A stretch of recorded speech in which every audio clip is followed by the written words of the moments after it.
ఆకాశంలో మేఘాలు ఎలా ఉన్నాయో చూడండి. మన పెద్దవాళ్ళు వీటిని అక్కడక్కడ తెరపలుగా ఉంది కదా, అలా ఉండడం వల్ల వర్షం వస్తుంది, తప్పకుండా వర్షం వస్తుంది అని పెద్దవాళ్ళు చెప్పేవాళ్ళు.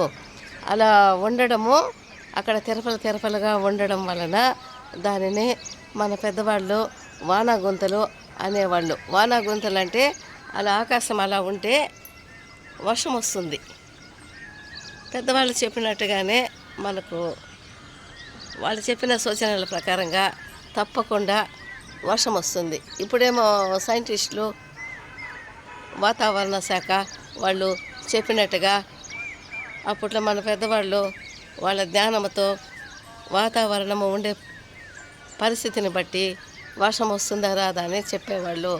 ఎంత బాగా మన పెద్దవాళ్ళు ఎంత తెలివైన వాళ్ళు అంటే, ఇంద్రధనస్సు వస్తే వర్షం పడదు కదా, వాళ్ళు ఇంద్రధనస్సే వాళ్ళకి అవసరం లేదు, వాళ్ళే ఇంద్రధనస్సులాగా వర్షము రాదని చెప్పేవాళ్ళు.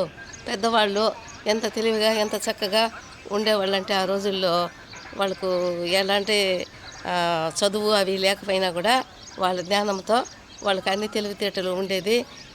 ఇప్పుడు ఏమి జరుగుతుందో కూడా వాళ్ళు చెప్పేవాళ్ళు. వాళ్ళ సొంత తెలివిని బట్టి కూడా వాళ్ళు ఏమి జరగబోతుంది అని కూడా వాళ్ళు చెప్పేవాళ్ళు. ఎంత జాగ్రత్తలు తీసుకోవాలని కూడా చెప్పేవాళ్ళు. అందువలన ఆ రోజుల్లో కొందరు పెద్దవాళ్ళు చెప్పిన మాటలు కూడా మనం ఈరోజు గుర్తు తెచ్చుకోవాలి. వాళ్ళ పద్ధతులు కూడా మనం పాటించాలి. శాస్త్రవేత్తల్లాగా వాళ్ళన్నీ తెలిసి మాట్లాడేవాళ్ళు ఆ రోజుల్లో.